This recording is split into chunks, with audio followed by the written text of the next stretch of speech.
Good morning students, बहुत बहुत स्वागत है आपका सैनिक पब्लिक स्कूल में। मैं आज आपका टॉपिक लेकर आया हूँ ज्योग्राफी, और ज्योग्राफी में भी एक टॉपिक है मेरा आज। उसमें एक टॉपिक है आपका महाद्वीप और महासागर।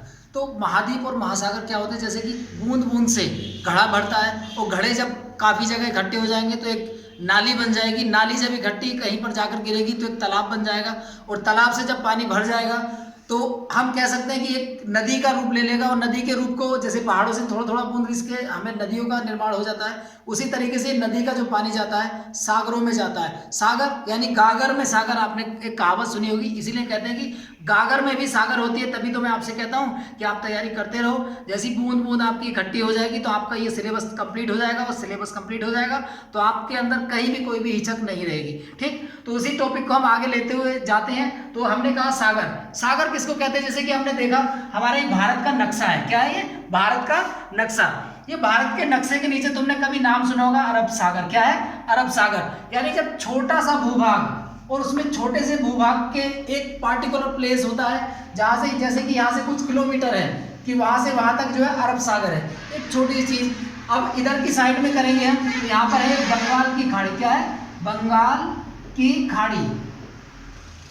ठीक, तो ये बंगाल की खाड़ी है। बंगाल की खाड़ी क्यों? क्योंकि यहाँ पर सीधा खड़े होकर पानी गिरता है, यानी सीधा पानी गिरता है, तो इसको खाड़ी का नाम दे दिया गया है। यहाँ पर दो नदी, एक गंगा और एक ब्रह्मपुत्र नदी, इस तरीके से यहाँ पर आकर गिरती है, जिसको बंगाल की खाड़ी का नाम दे दिया जाता है। ठीक, अब बात करते हैं महासागर क्या होते हैं। जब ये छोटे छोटे सागर मिलकर एक विकराल रूप धारण कर लेते हैं तो उसको हम महासागर कहते हैं। क्या कहते हैं? महासागर। अगर महासागरों की बात करेंगे तो महासागर केवल 5 होते हैं। सबसे बड़ा महासागर जो है वो प्रशांत महासागर है। कौन सा है? प्रशांत महासागर। उसके बाद में अटलांटिक, आर्कटिक, हिंद महासागर और अंटार्कटिक महासागर। कौन सा?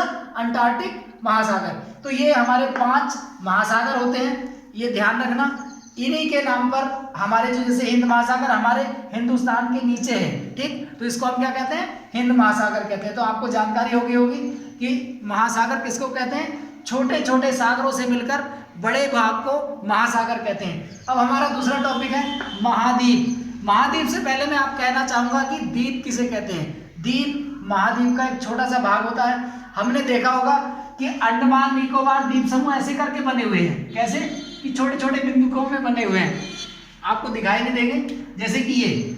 ठीक, ऐसे करके अंडमान निकोबार द्वीप समूह है, यानी जिसके चारों तरफ पानी भरा हो, जिसके चारों तरफ पानी भरा हो और छोटा सा भाग हो। क्या हो? छोटा भाग हो, उसको हम द्वीप कहते हैं। परंतु यही भाग अगर विकराल रूप ले ले, यानी बड़ा रूप ले ले, जैसे ऑस्ट्रेलिया, ऑस्ट्रेलिया चारों तरफ से पानी से भरा हुआ है। किस चीज से भरा हुआ है? पानी से भरा हुआ है। इसके चारों तरफ पानी है, यानी चारों तरफ पानी है, तो ये भी एक द्वीप ही है, मगर ये बड़ा रूप है। जब बड़ा रूप है तो इसको हम महाद्वीप कहते हैं। तो ऐसे ही हमारे 7 महाद्वीप हैं। सबसे बड़ा महाद्वीप जो है वो एशिया महाद्वीप है। कौन सा है? एशिया महाद्वीप, जिसका जो क्षेत्रफल है वो 4,26,000 वर्ग किलोमीटर है। कितना है? 4,26,000 वर्ग किलोमीटर। हमें ये चीज याद रखनी चाहिए क्योंकि ये कंपटीशन में आती रहती है। ठीक है, अफ्रीका की बात करेंगे, दूसरे नंबर पर है हमारा अफ्रीका। अफ्रीका का जो क्षेत्रफल है वो 3.04 करोड़ वर्ग किलोमीटर है। कितना है? करोड़ वर्ग किलोमीटर है। उत्तरी अमेरिका तीसरे नंबर पर आता है, इसका जो है 2.53 लाख करोड़ वर्ग किलोमीटर है। ठीक, उसकी बात करेंगे दक्षिण अमेरिका, इसका 1.75 यानी 1.75 करोड़ वर्ग किलोमीटर है। ठीक, अंटार्कटिका महासागर, इसका जो है 1.33 है। उसके बाद में है यूरोप, यूरोप का जो है 1.05 करोड़ वर्ग किलोमीटर है। ऑस्ट्रेलिया सबसे छोटा है, 0.86 करोड़ वर्ग किलोमीटर है। तो हमें ये चीज याद होनी चाहिए। हमारे 7 महाद्वीप हैं, एशिया, अफ्रीका, उत्तरी अमेरिका, दक्षिण अमेरिका, अंटार्कटिका, यूरोप और ऑस्ट्रेलिया। ये हमें याद होने चाहिए। इनके बारे में आपसे पूछ लेता है। अगले वीडियो में मैं आपको इनके बारे में विस्तार से बताऊंगा कि एशिया महाद्वीप में कौन कौन से देश हैं और कौन कौन से इनका क्षेत्रफल कितना है। ठीक है, आज के लिए इतना ही काफी है। धन्यवाद।